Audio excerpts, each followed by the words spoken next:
읽겠습니다. 너희는 그리스도의 몸이요 지체의 각 부분이라.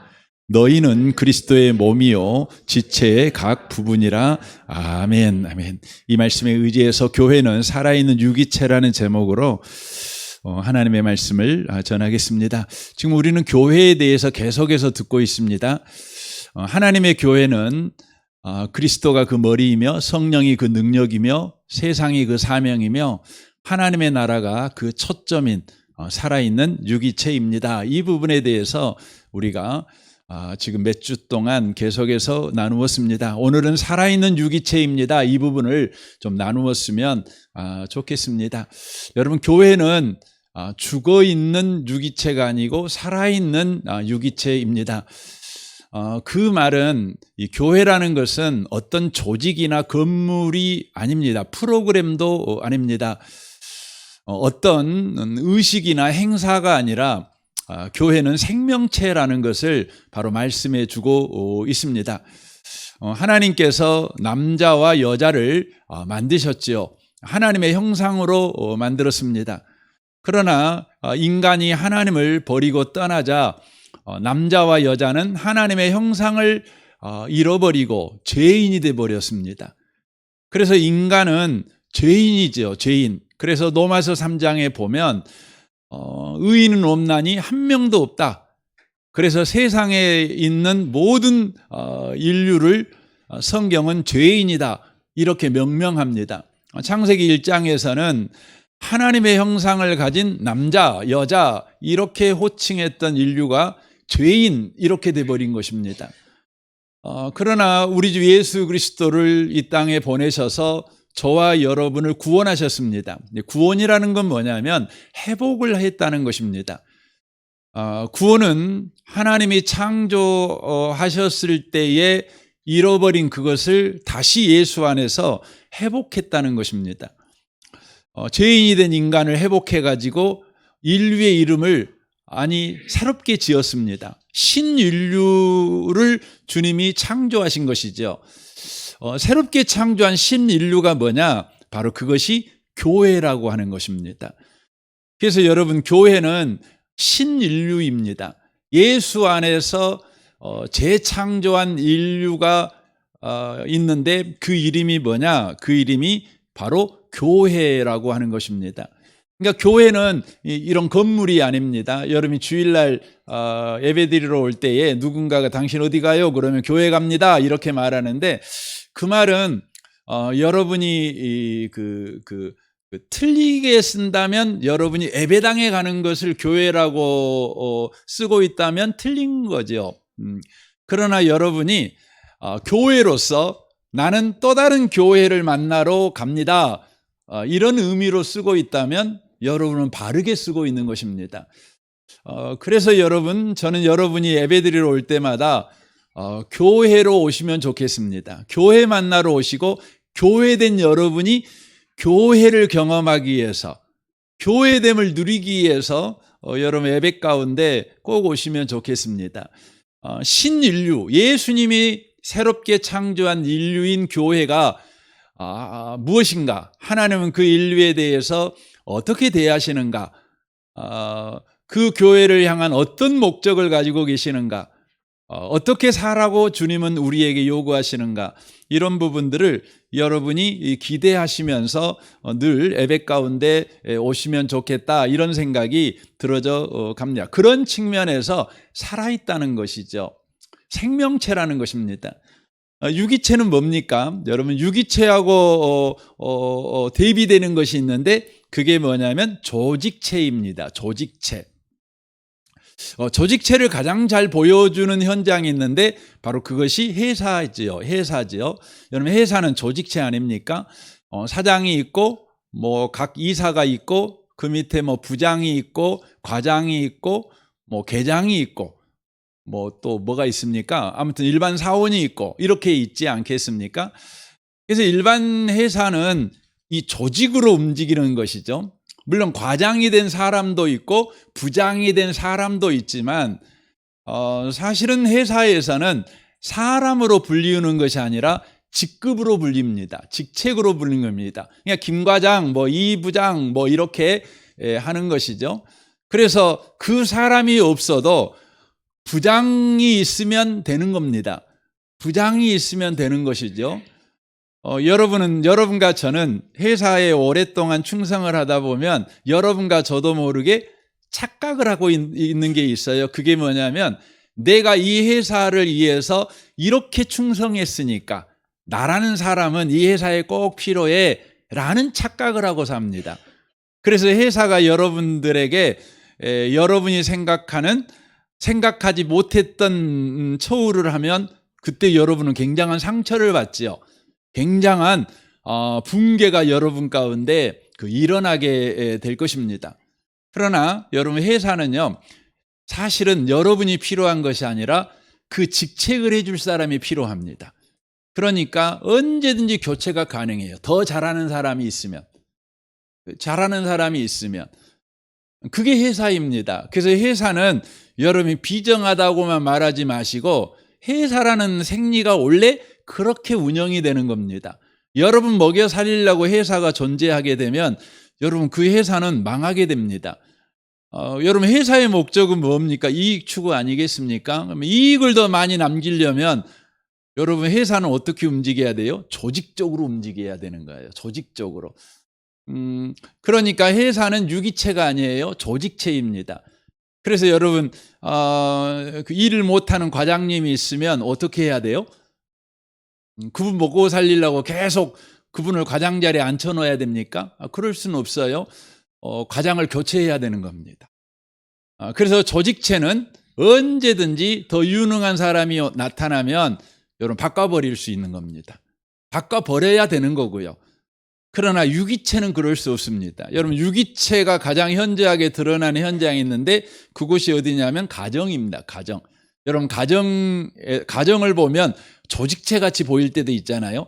할아버지가 있고 할머니가 있고 또 아버지가 있고 또 뭐 어머니가 있고 자식이 있고 또 손자가 있고 뭐 이러지 않습니까? 그럼 보면은 조직체 같이 보여요. 첫째 아들이 있고 둘째 아들이 있고 뭐 셋째 아들이 있고 뭐 거기에 뭐 딸이 있고 뭐 이렇게 있으니까 그렇게 보입니다. 그러나 가정은 조직체가 아니고 유기체라고 합니다. 그 이유는 뭡니까? 첫째 아들이 못하면 둘째 아들한테 너 오늘부터 네가 첫째 아들 해 하고 첫째 아들 탈락 이럴 수는 없잖아요. 여러분 한 번 첫째 아들은요 아무리 못났든 아무리 무능하든 여러분 계속 첫째 아들입니다.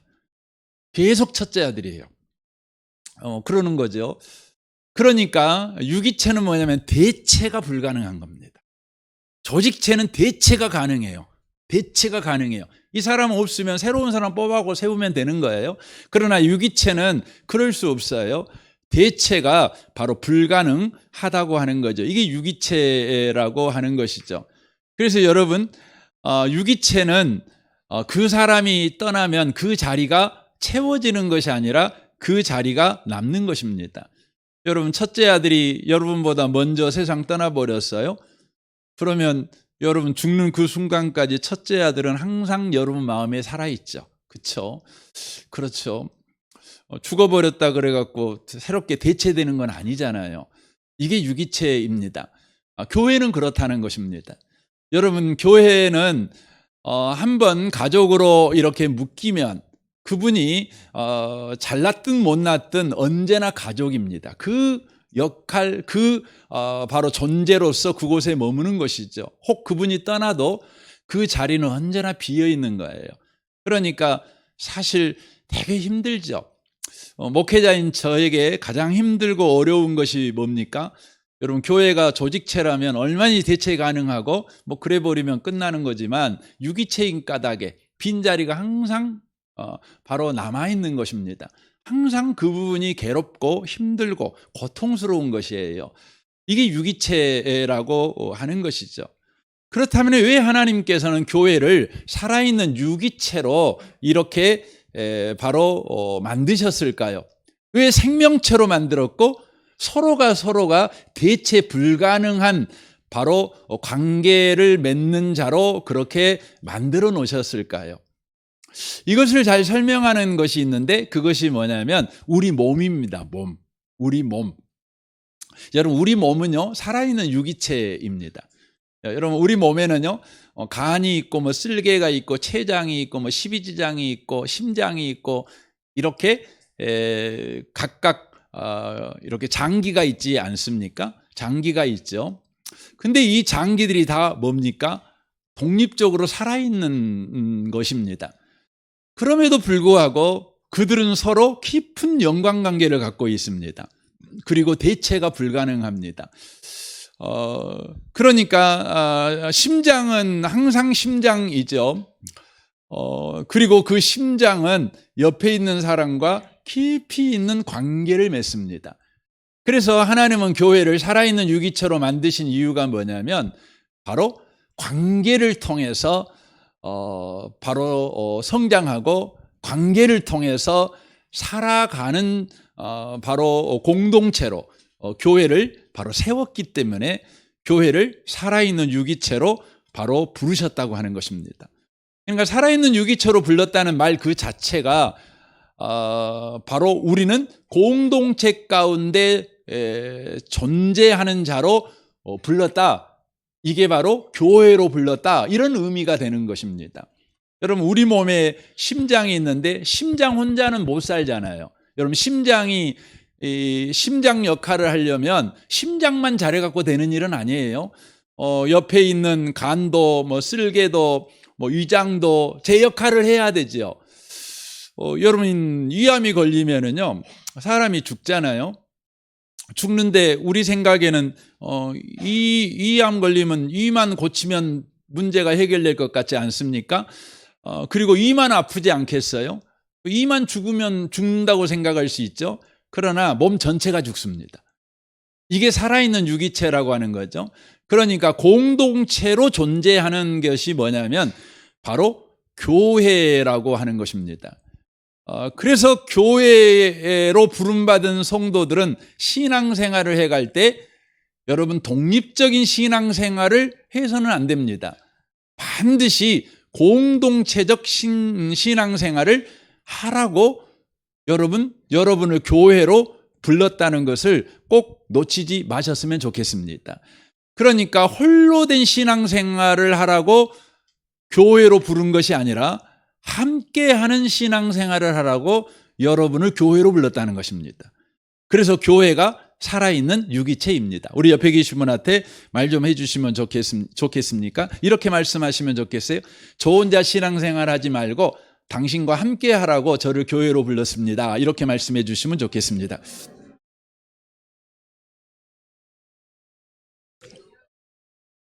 그래서 창세기에 보면 하나님께서 교회의 모형으로 창조하신 것이 있습니다. 그게 뭘까요? 그게 바로 남자와 여자입니다. 여러분 남자와 여자는 교회를 예표하는 것이에요. 그래서 에베소 5장에서 남자와 여자의 결혼 생활을 뭐라고 표현하면 교회의 생활이라고 이야기를 했습니다. 그러니까 하나님께서 교회가 뭐냐, 교회 생활이 뭐냐 이걸 예표하기 위해서 바로 남자와 여자를 바로 창조하셨죠. 그런데 재밌는 장면이 가장 먼저 둘을 동시에 창조한 것이 아니라 남자를 먼저 창조하시죠. 남자를 창조하시고 나서 하나님께서 이렇게 이야기합니다. 2장 18절에 보면 여호와 하나님이 이르시되 사람이 혼자 사는 것이 좋지 아니하니 내가 그를 위하여 돕는 배필을 지으리라 이렇게 말씀하십니다. 이건 어떤 의미냐면 교회는 혼자 생활할 수 없고 함께 생활해야만 해. 이것을 바로 여자를 창조하심을 통해서 계시하시는 거예요. 계시하시는 거예요. 여러분 실제 여러분 세상을 살아갈 때요. 남자가 결혼하고 살면 좋기도 하겠지만 반드시 남자가 결혼해서 살아야 됩니까? 그러지는 않아요. 꼭 결혼해서 살아야만 남자가 사는 건 아니에요. 또 결혼해서 사신 분들은 그걸 더 느끼지 않겠어요? 나 혼자도 잘 살 수 있는데 괜히 결혼해가지고 내가 이 고생이다 이런 생각하신 분 계실 수 있잖아요.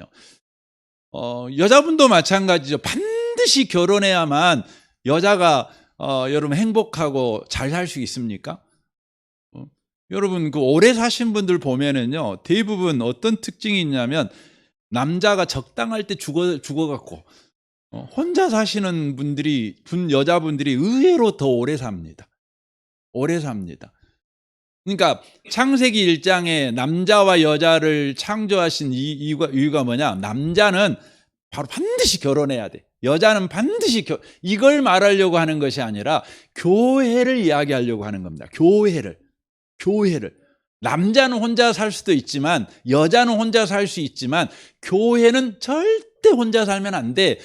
하나님 안에서 신앙생활은 절대 혼자 하는 게 아니야. 반드시 함께 해야 돼. 그래서 주님이 이런 표현까지 썼어요. 혼자 사는 것이 좋지 아니하니 내가 그를 위하여 돕는 배필을 지으리라. 이렇게 바로 말씀하고 계시는 것이죠. 교회는 반드시 함께 신앙생활을 해야 되는 겁니다. 이 부분을 전도서 4장에서 그 유익을 이렇게 말을 합니다. 9절입니다. 두 사람이 함께 한 사람보다 더 나은 것은 협력함으로 일을 효과적으로 할 수 있기 때문이다. 물론 그렇죠. 일반적으로도 그렇죠. 만일 두 사람 중 하나가 넘어지면 다른 사람이 그를 도와 일으킬 수 있으나 혼자 있다가 넘어지면 그를 도와 일으켜 주는 자가 없으므로 그는 이 어려움이 당하게 된다. 추운 방에 두 사람이 함께 누우면 따뜻해진다. 그러나 혼자서 어떻게 따뜻해질 수 있겠는가? 한 사람으로는 당해낼 수 없는 공격도 두 사람이면 능히 막아낼 수 있으니 삼겹줄은 쉽게 끊어지지 않는다라고 말합니다. 혼자 살아도 됩니다. 그러나 둘이 사는 것보다 그 유익이 크지 않다는 것이죠. 무엇보다 교회는 더더욱이나 그렇다는 거예요. 더더욱이나.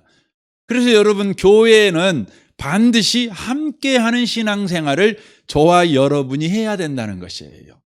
예배도 함께 드려야 되고 기도도 함께하는 기도가 좋습니다. 여러분 성도가들이 교제하지요. 그것도 함께 교제하는 것이죠.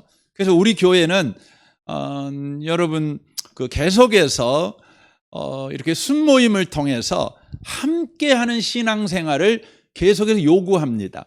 함께하는 신앙생활이 자연스러운 여러분의 신앙생활이 되도록 계속해서 여러분을 자극하는 일을 하고 있다는 것을 여러분 놓치시지 않으셨으면 좋겠습니다. 고린도전서 오늘 본문 말씀은 그렇게 27절에서 말하죠. 여러분은 그리스도의 몸이요. 현대인의 성경으로 보겠습니다. 여러분 한 사람 한 사람은 그 몸의 각 지체입니다 라고 말합니다. 그러니까 교회는 독립적으로 신앙생활하라는 것이 아니라 상호 의존의 신앙생활을 하라고 초대받은 자라는 것을 놓치시면 안 돼요. 주님이 우리를 초대했어요. 너는 독립적으로 신앙생활하면 안 돼. 함께하는, 서로가 서로를 의지하는 또 의존하는 신앙생활을 해야 돼라고 초대를 하셨다고 하는 것입니다. 왜 주님은 이 부분에 대해서 이렇게 열심을 가지고 계실까요?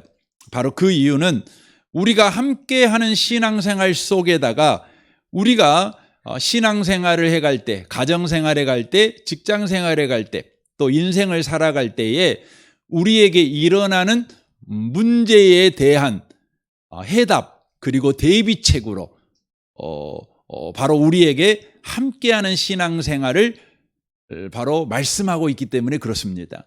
그러니까 함께하는 신앙생활은 우리가 인생을 살면서 닥치는 문제에 대한 하나님의 대답이 숨어있는 바로 내용이라고 하는 것입니다. 그 첫 번째가 이렇습니다. 우리에게는 함께 동행할 사람이 늘 필요하지요. 골로새 2장 6절에 이렇게 말합니다. 그러므로 너희가 그리스도 예수를 주로 받았으니 그 안에서 행하되라고 되어 있습니다. 하나님께서는 우리가 홀로 생활하도록 구원하지 아니하고 함께 살도록 우리를 바로 구원했다고 하는 것이죠. 그래서 우리는 함께하는 신앙생활을 이렇게 해야 되는 것입니다. 재밌는 것은 주님께서 우리에게 요한일서 4장 10절에서 이렇게 말씀하십니다. 사랑은 여기 있으니 우리가 하나님을 사랑한 것이 아니요 하나님이 우리를 사랑하사 우리 죄를 속하기 위하여 화목제물로 그 아들을 보내셨음이라. 사랑하는 자들아, 하나님이 이같이 우리를 사랑하셨은즉 우리도 서로 사랑하는 것이 마땅하도다. 어느 때나 하나님을 본 사람이 없으되 만일 우리가 서로 사랑하면 하나님이 우리 안에 거하시고 그의 사랑이 우리 안에 온전히 이루느니라 라고 말씀을 하십니다. 이 말씀은 이런 의미죠. 우리를 구원하신 이유가 뭐냐? 하나님이 우리를 구원하실 때 하나님이 쓰셨던 방법이 뭡니까? 예수님을 쓰셨죠. 예수님은 누구십니까? 하나님의 열심입니다. 하나님의 희생과 하나님의 헌신입니다. 하나님의 사랑이죠. 그러니까 하나님이 우리를 구원하실 때 하나님의 사랑을 쓰셨고 하나님의 헌신을 쓰셨고 하나님의 희생을 쓰셨고 하나님의 열심을 쓰셨어요. 그리고 나서 우리를 구원하시고 나서 하나님이 우리에게 말을 하는 거죠. 내가 너를 열심으로 구원했듯이 너도 다른 사람에게 열심을 내. 내가 너를 희생으로 구원하셨듯이 다른 사람에게 희생해. 내가 다른 사람 너를 헌신해서 구원했듯이 다른 사람에게 헌신해. 이게 바로 내가 너를 구원하신 이유야. 이렇게 말씀하고 있는 겁니다. 자, 우리는 신앙생활을 해갈 때 하나님이 나를 구원하셨잖아요. 그러면 우리는 누구에게 헌신을 해야 된다는 생각을 갖습니까? 우리를 구원하신 하나님에게 헌신해야 된다는 생각을 갖습니다. 하나님에게 우리가 사랑을 고백하고 하나님에게 우리의 희생을 드려야 된다고 생각합니다. 근데 하나님은 뭐라고 말하냐면 이렇게 말합니다. 내가 너를 희생으로 구원했으니 너는 다른 사람에게 희생해. 이렇게 요구합니다. 그러니까 하나님에게 희생하라고 요구한 적이 없어요. 네 이웃에게 희생해. 그것이 곧 나에게 희생하는 거야. 이렇게 말하는 것입니다. 네 이웃에게 열심을 내. 그것이 바로 나에게 열심을 내는 거야. 이웃에게 너 헌신해. 그것이 바로 나에게 헌신하는 거야. 라고 주님이 이야기를 하고 계신다고 하는 것이죠. 저는 우리 은혜보험교회 성도들이요, 하나님의 이 요구사항을 통해서 하나님의 희생으로 구원받았다는 것을 믿는다면 이제 여러분들이 다른 사람에게 희생하고 헌신할 줄 아는 분들이 꼭 되셨으면 좋겠습니다. 그 성경에 보면 예수님께서 바리새인들을 아주 혹독하게 비판을 합니다. 아주 저주를 합니다. 이 해칠한 무덤아 하면서 이야기를 합니다. 여러분 우리는 우리나라 말은 그냥 막 개 같은 놈 이런 말을 하잖아요. 그런데 여러분 예수님은 더 심한 말을 쓰셨어요. 독사의 자식아 이렇게 썼어요. 뱀 자식이 나온지 개 자식이 나온지는 모르겠지만 여러분 제가 볼 때는 여러분 뱀이 훨씬 더 독하잖아요. 그렇게 욕했어요. 왜 그랬을까요? 예수님이 그 이유가 뭐냐면 바리새인들은요 자기들이 구원받은 사람이라고 생각을 했어요. 그런데 이제 구원받았으니까 어떻게 하는 거죠? 하나님께 헌신한다고 생각해요. 하나님께 헌신해요. 하나님께 헌신해요. 그리고는 사람들을 안 돌아봐요. 예. 하나님께 헌신해요. 심지어요, 그 부모님한테 용돈 주려고 이렇게 놔둔 돈이 있지 않겠어요? 근데 그 부모님한테 줘야 될 돈까지 가져다가 교회에다 헌금해 버려. 예. 그것을 보고 주님이 뭐라고 그랬냐면 저주하셨어요. 이 악독한 놈들이라고. 하나님이 요구하시는 말씀을 오해하는 거예요. 하나님은 우리에게 하나님께 헌신해 이렇게 요구하지 않아요. 뭐라고 요구하셔요? 내가 너를 헌신해서 구원했으니까 네 이웃에게 헌신해 이렇게 요구하시는 것입니다. 요구하시는 것입니다. 여러분, 우리 부모님이 다 돼 보면 그거 생각하잖아요. 여러분과 저는 이 하나님의 마음을 바로 이해할 수 있습니다. 부모들이시니까. 여러분, 첫째 아들하고 둘째 아들한테 여러분 너무 헌신하시잖아요. 그럼 여러분이 첫째 아들, 둘째 아들한테 헌신해서 여러분의 헌신이 참 보람차다. 야, 나 행복하다. 내 헌신으로 인하여 쟤들이 저렇게 컸어. 그래서 헌신이 손해본 것이 아니라 너무 행복하고 기쁠 때가 있어요. 그때 언제입니까? 자식들이 여러분 소고기 들고 와서 드세요 이렇게 해줄 때입니까? 물론 그건 나쁘지는 않지요. 근데 가장 행복한 때가 언제냐면 첫째 아들하고 둘째 아들하고요 그렇게 우애스럽게 살아요. 첫째 아들이 둘째 아들 돌아볼 줄 알고 둘째 아들도 첫째 형 존중해 줄 줄 알고 그렇게 살아요.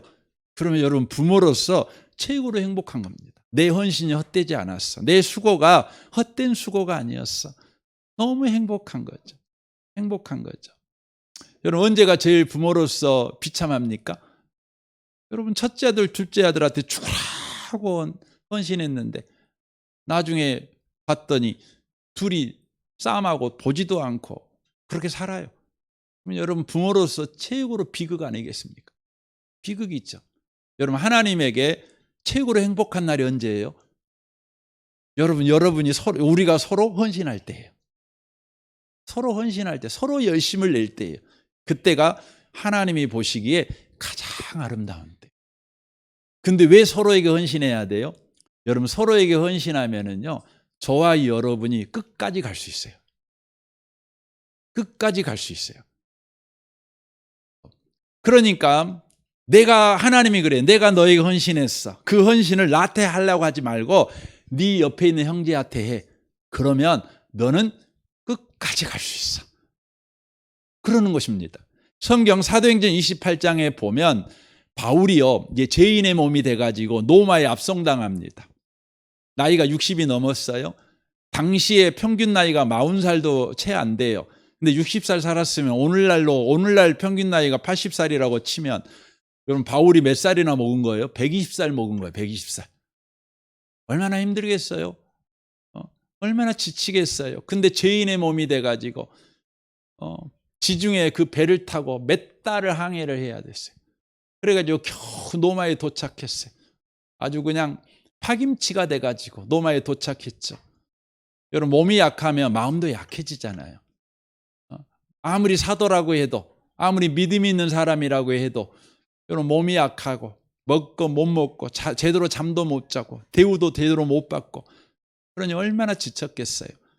그런데 그가 달려갈 길을 다 달려갑니다. 그 이유를 사도행전 28장 13절부터 이렇게 기록이 됩니다. 이튿날 보디올에 이르러 거기서 형제들을 만나 그들의 청함을 받아 이레를 함께 머무니라. 그래서 우리와 같이 노마로 가니라 라고 돼 있습니다. 거기서 형제들을 만났어요. 죄인의 몸으로 끌려오는 바울을 위해서 7일 동안이나 바울을 먹이고 바울에게 헌신해주고 바울에게 이렇게 섬겨주는 사람들이 있었어요. 그 사람 때문에요, 바울이 어때요? 다시 힘을 내가지고 노마까지 가는 겁니다. 노마까지 가갖고 15절에 보시면 그곳 형제들이 우리 소식을 듣고 암비오 광장과 트레이스 타베르레까지 맞으러 오니 바울이 그들을 보고 하나님께 감사하고 담대한 마음을 얻으니라 라고 돼 있어요. 여러분, 바울이 하나님께 헌신한 사람이죠. 그런데 그 바울의 헌신은 어떻게 드러났냐면 바로 이웃에게 헌신했어요. 그리고 바울에게 또 헌신하는 사람들이 있었어요. 바울에게 열심으로 바울을 섬기는 사람들이 있었어요. 그랬을 때 바울이 어떻게 합니까? 담대한 마음을 얻었습니다. 그리고 성경은 말합니다. 우리가 노마로 들어가니라고 돼 있습니다. 노마까지 가는 그 길이 너무너무 힘들고 고통스러운데, 아니 노마가 기다리고 있는 건 바울의 목을 베버리는 거잖아요. 바울이 참수형을 당했거든요. 그런데 믿음을 가지고 가는 겁니다. 여러분, 하나님은요, 저와 여러분들이 끝까지 달려갈 길을 다 달려가는, 그리고 믿음을 지키는 자가 되도록 하시기 위해서 바로 서로 헌신하는 바로 신앙생활을 하라고 요구하시는 것입니다. 그래서 주님이 그 많은 희생값을 치르고 우리를 구원하셨어요. 주님의 헌신으로 구원받은 저와 여러분은 이제 그 헌신을 서로에게 헌신하는 일에 써야 된다는 것입니다. 그것이 뭐냐면 교회는 살아있는 유기체, 바로 공동체적인 신앙생활을 하라고 부르심을 받았다는 것이죠. 두 번째 이유가 있습니다. 에베소 4장 16절에 이렇게 말합니다. 그에게서 온 몸이 각 마디를 통하여 도움을 받음으로 연결되고 결합되어 각 지체의 분량대로 역사하여 그 몸을 자라게 하며 사랑 안에서 스스로 세우느니라 라고 되어 있습니다. 우리가 협력해야 되는 이유가 뭐냐면, 협력하면 서로가 함께 여러분 신앙생활하면 그 사람이 잘하게 돼 있다는 거예요. 잘하는 거예요. 여러분 혼자 신앙생활하면 여러분 제자리에서 계속해서 도는 겁니다. 제자리에서 도는 것이죠. 저기 대촌에 가면 칠성마을이라고, 칠성 고싸움 여러분 아시잖아요. 칠성마을인데 거기에 보면 그 아주 큰 은행나무가 있습니다.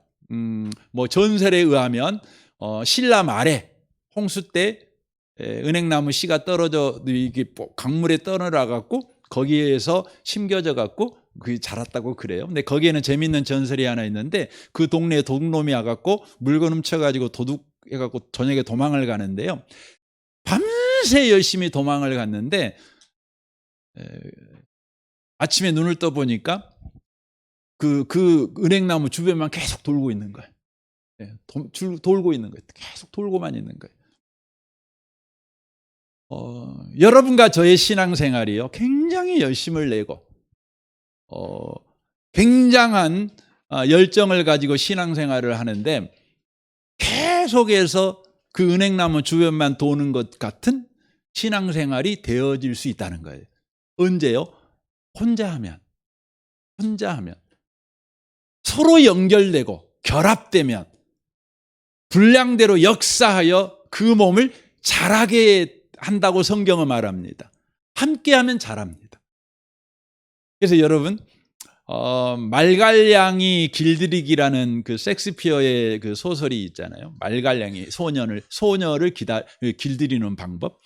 여러분 그 말갈량이 소녀가 길들여지는 방법이 뭐죠?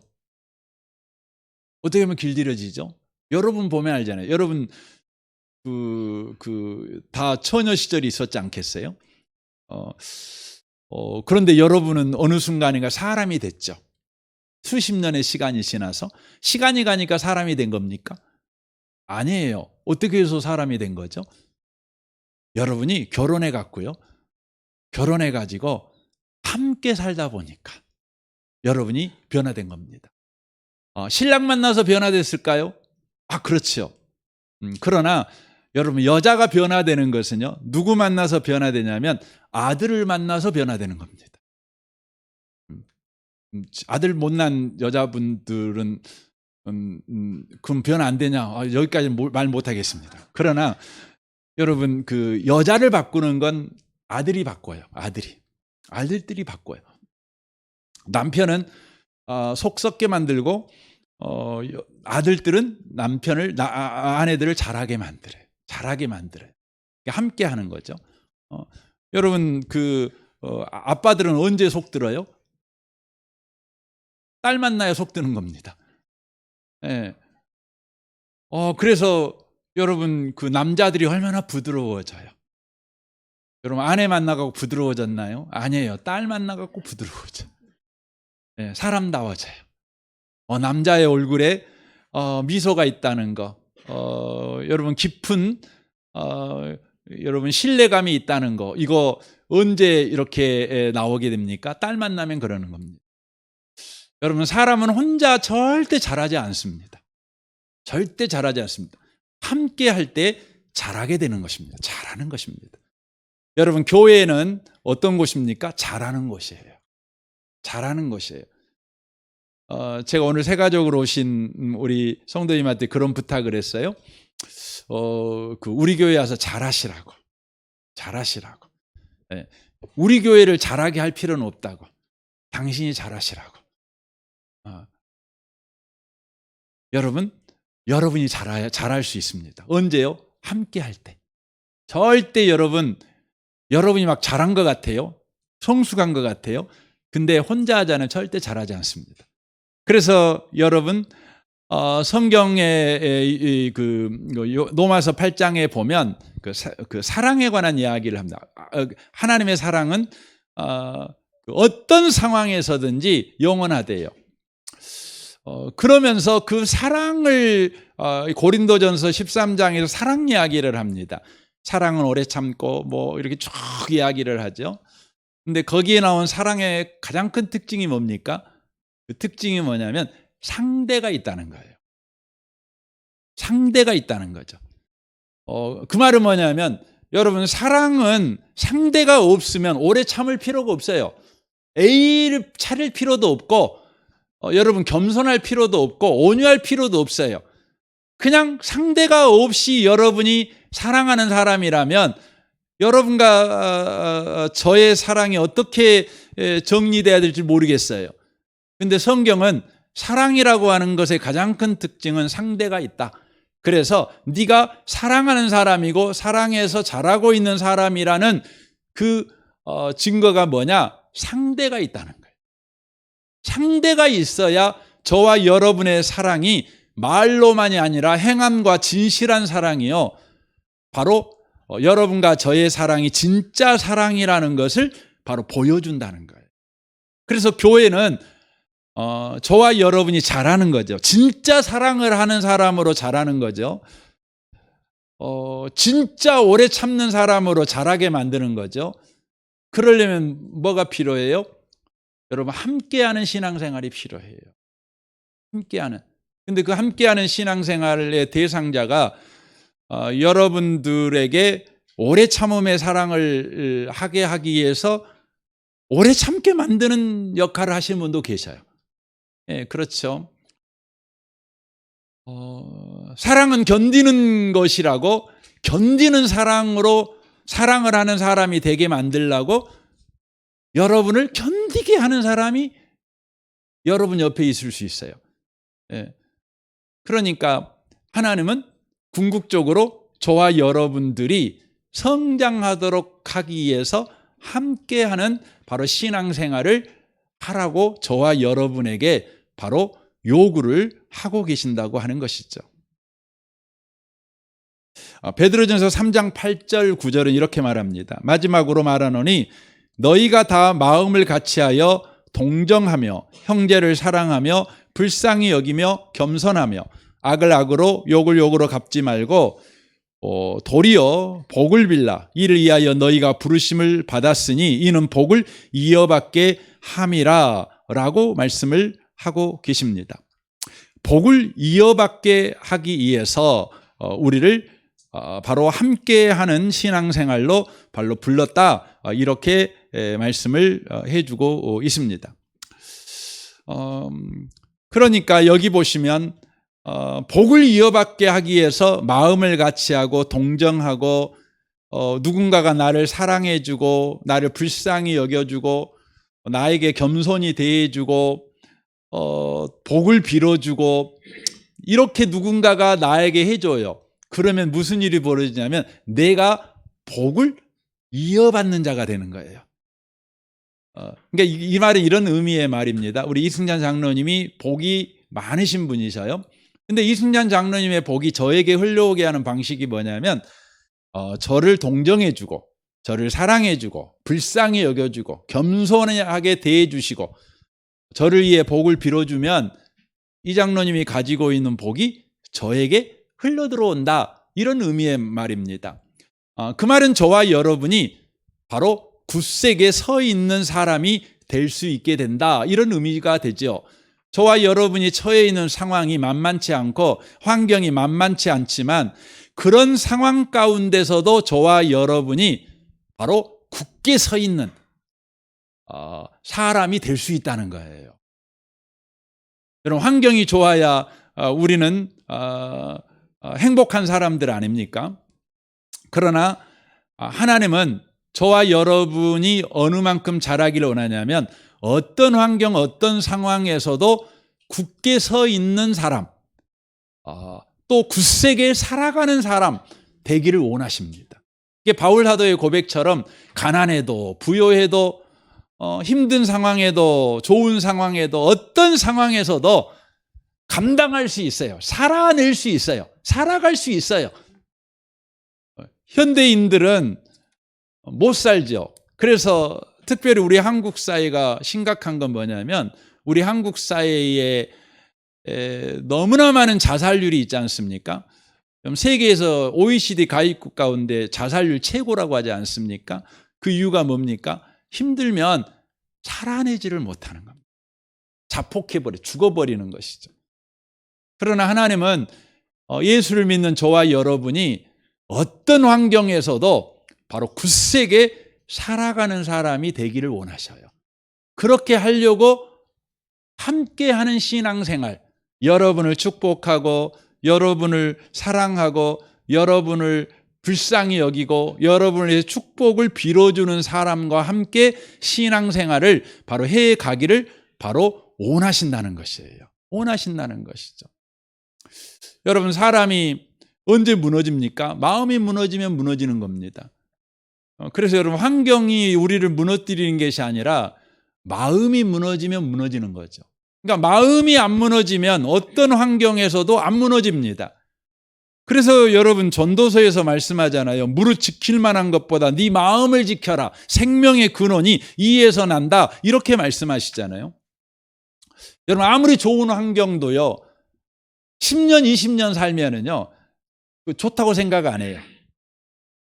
그래서 마음 무너집니다. 아니, 의외로 여러분, 좋은 환경에 사는 사람들이 더 쉽게 마음이 무너지는 걸 보게 됩니다.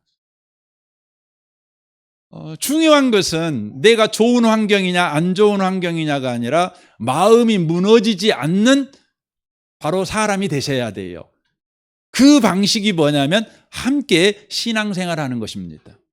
최근에 이런 소식 들었어요. 그 안성기 씨라는 그 유명한 영화배우 있지 않습니까? 이분이 지금 혈액암에 걸리셨는데 지금 혼수 상태에 놓여 있다는 그 기사를 들었습니다. 그런데 이분이 건강하실 때에 혈액암에 걸려서 가지고 투병 생활할 때 이분이 인터뷰한 내용 가운데 이런 내용이 있었어요. 당신의 삶에서 가장 큰 위안이 되는 말은 어떤 말이었습니까? 라고 물어봤어요. 물어봤을 때 그분이 대답한 게 이거예요. 제가 함께 기도하고 있습니다. 이 말이 가장 위로가 되고 위안이 됐대요. 힘이 됐대요. 그 인터뷰 기사를 제가 읽어본 적이 있습니다. 여러분, 문제가 해결돼야 마음이 편한 것이 아니에요. 나를 위해 기도해 주는 사람이 있으면 우리는 마음을 지킬 수 있어요. 나를 축복해 주는 사람이 있다면 우리는 견뎌낼 수가 있다고 하는 것이죠. 마음이 무너지지 않는 삶의 구조를 가지셔야 돼요. 그것은 여러분이 독자적으로 성경 많이 읽고 기도 많이 하고 이렇게 해서 되는 게 아니에요. 함께 기도해 주는 사람이 필요해요. 함께 여러분이 주님을 바라보도록 그렇게 격려해 주는 사람이 반드시 저와 여러분에게 필요하다는 것입니다.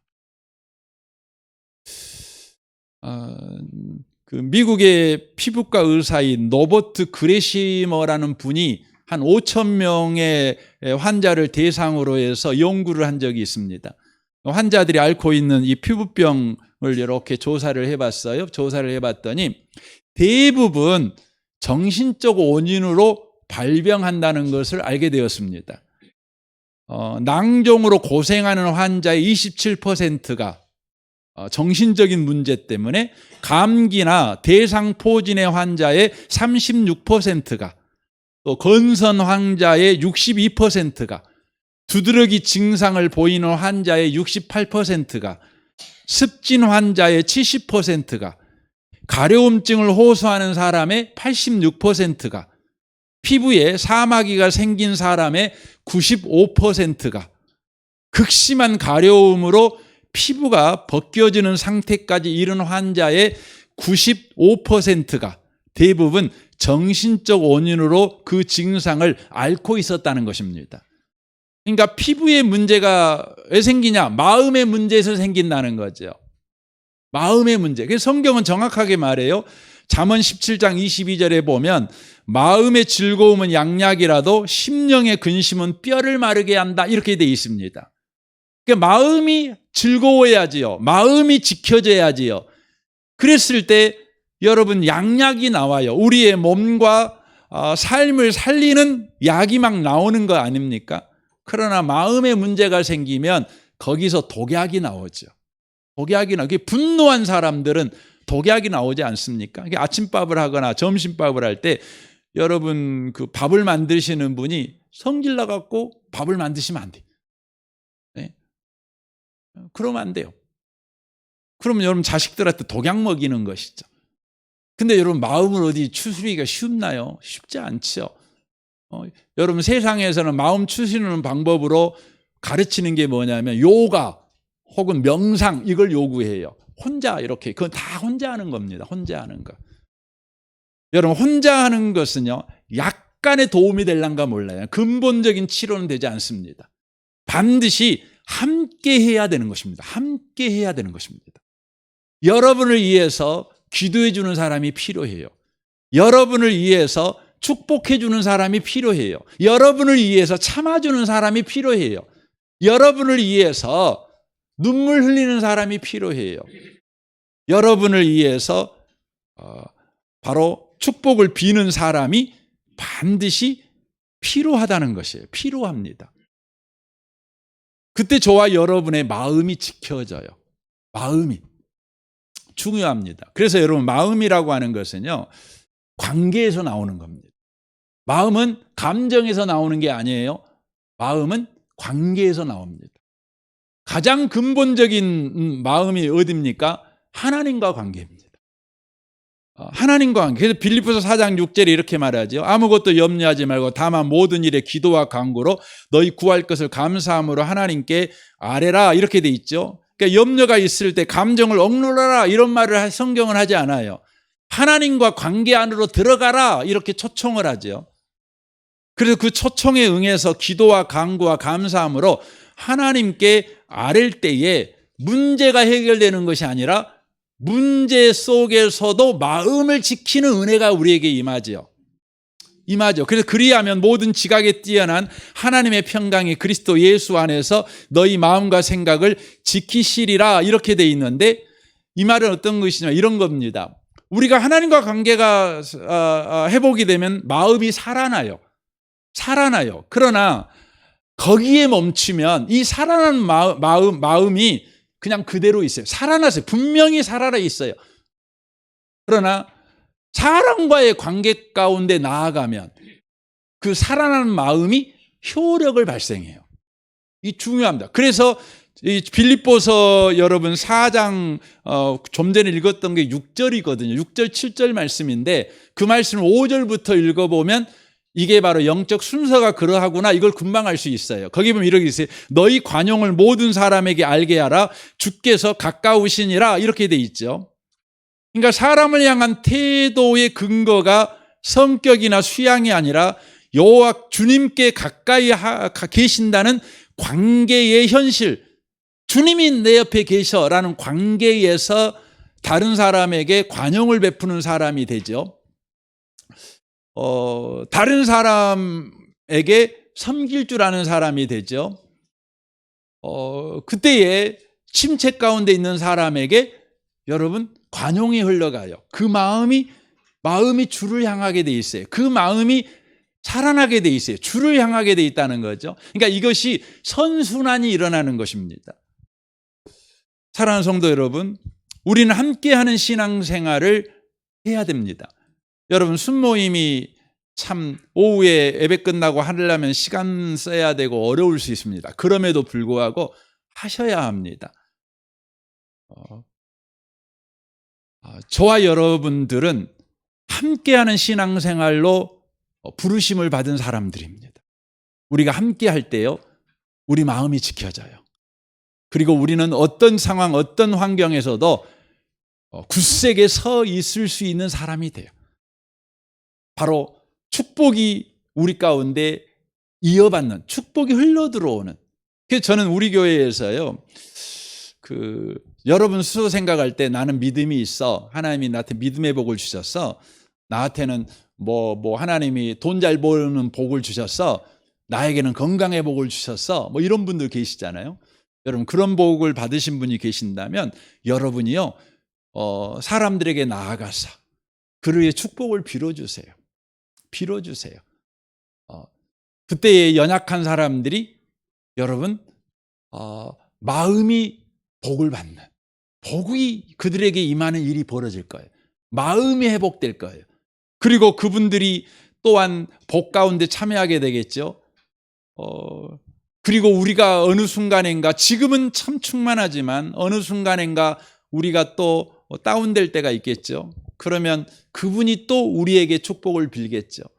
그래서 우리가 서로 일으켜주는 관계, 바로 그 관계가 되어지게 된다고 하는 것입니다. 결론적으로 말씀을 드리기를 원합니다. 하나님은 저와 여러분이 인생을 살아갈 때 수많은 문제를 만난다는 걸 아십니다. 그 문제에 대한 대책으로 저와 여러분을 교회로 부르셨습니다. 바로 살아있는 유기체로 불렀습니다.